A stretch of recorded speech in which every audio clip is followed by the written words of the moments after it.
Suggestion for successful exports. On the basis of experience, there are certain touch points, if followed, that could make an exporter a successful exporter for a long time. اس میں سب سے پہلی بات یہ ہے کہ جس ملک میں آپ ایکسپورٹ کرنے جا رہے ہیں اس ملک میں آپ کی ایمبیسی، اس ایمبیسی میں کمرشل اٹیچیز یا ایکسپورٹ کونسلرز ہوتے ہیں. تو یہ بہت اہم ہے کہ آپ اس ملک کو وزٹ کریں، اس ملک کی مارکیٹ کو خود تھوڑا دیکھ کر آبزرو کرنے کی کوشش کریں اور ایڈوائس لیں اپنے ایکسپورٹ کونسلر سے. وہ چونکہ اس ملک میں رہ رہے ہیں زیادہ دیر سے اور مختلف جو ڈیلز ہیں، جو ایشوز ہیں، ان کی نظر سے گزرے ہوئے ہیں، اور ویسے بھی اس ملک کی جو کنٹری نالج وہ آپ سے کہیں بہتر ہے اور وہ اسپیشلائز بھی ہیں. تو ان سے اس بارے میں ایڈوائس لی جائے regarding the credibility of the business man, regarding the environment of the business, regarding law of the land and how the government interferes into the business, and government policy regarding the international trade. پھر جو سب سے زیادہ اہم بات ہے وہ یہ ہے commitment to fulfill obligations. یعنی جو آپ نے طے کر لیا، جو آپ نے ایگری کر لیا، یہ آپ کی ذمہ داری ہے کہ آپ ہر صورت میں اس کمٹمنٹ کو نبھائیں. اب وہ کمٹمنٹ مختلف نوعیت کی ہو سکتی ہیں. وہ کمٹمنٹ پرائس کی ہو سکتی ہے کہ بعد میں اگر آپ کی ان پٹ کاسٹ بڑھ گئی کسی حوالے سے تو آپ یہ نہ ہو کہ آپ اس ایگریمنٹ سے پیچھے ہٹ جائیں. اگر جو کرنسی ریٹ ہے وہ چینج ہو گیا تو آپ ری نیگوشیٹ کے لیے دباؤ نہ ڈالنا شروع کر دیں.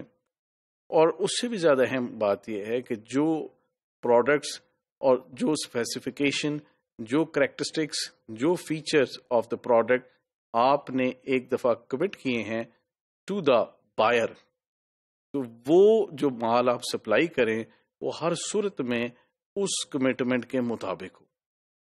اس کے اندر بھلے وہ کوئی را پروڈکٹس ہوں، کوئی ایگریکلچر بیسڈ پروڈکٹس ہوں یا فنش پروڈکٹس ہوں، اس کے جو کمبینیشن ہے، اس کا جو میچنگ ہے، وہ 100% وہی ہونی چاہیے جیسے آپ نے بائر کے ساتھ ایگری کیا ہے.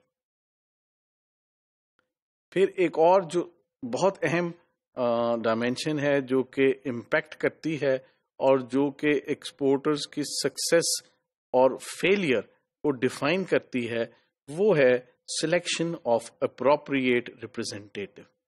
کیونکہ آپ کے لیے وہ ایک نیا ملک ہے، آپ کے لیے وہ لوگ نئے لوگ ہیں، اور یہ پاسبل ہے کہ جس شخص نے خود آپ سے انٹریکٹ کرنے کی کوشش کی، جس نے جو آپ کے پاس سب سے پہلے پہنچا اور کوشش کی آپ سے ایجنسی لینے کی، اس پرٹیکولر پروڈکٹ کا اس ملک کے لیے ریپرزینٹیٹو بننے کی کوشش کی، ہو سکتا ہے کہ وہ خود کوئی سکسیسفل بزنس مین نہ ہو، یا وہ کوئی اتنی انٹیگریٹی جو ہے وہ انجوائے نہ کرتا ہو.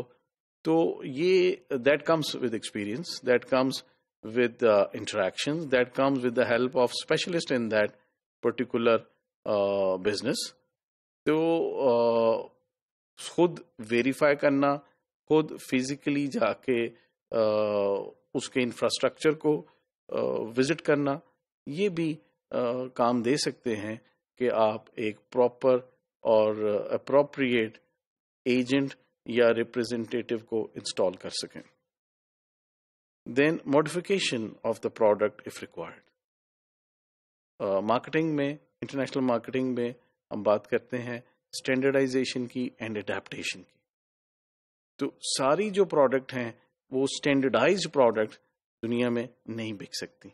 بہت ساری جگہوں پہ آپ کو اس پروڈکٹ کے اندر کوئی نہ کوئی اڈیپٹیشن کرنی پڑتی ہے، اس پروڈکٹ کو تبدیل کرنا پڑتا ہے اس اسپیسیفک مارکیٹ کی ریکوائرمنٹس کے مطابق. تو اگر آپ سمجھتے ہیں کہ اسٹینڈرڈائز اور بالکل وہی پروڈکٹ جو اپنے ملک میں آپ بیچ رہے ہیں وہ پروڈکٹ اس میں نہیں بک سکے گی. تو یہ بہت ضروری ہے کہ آپ اس ملک کے لوگوں کے مطابق اس پروڈکٹ کو تبدیل کر دیں.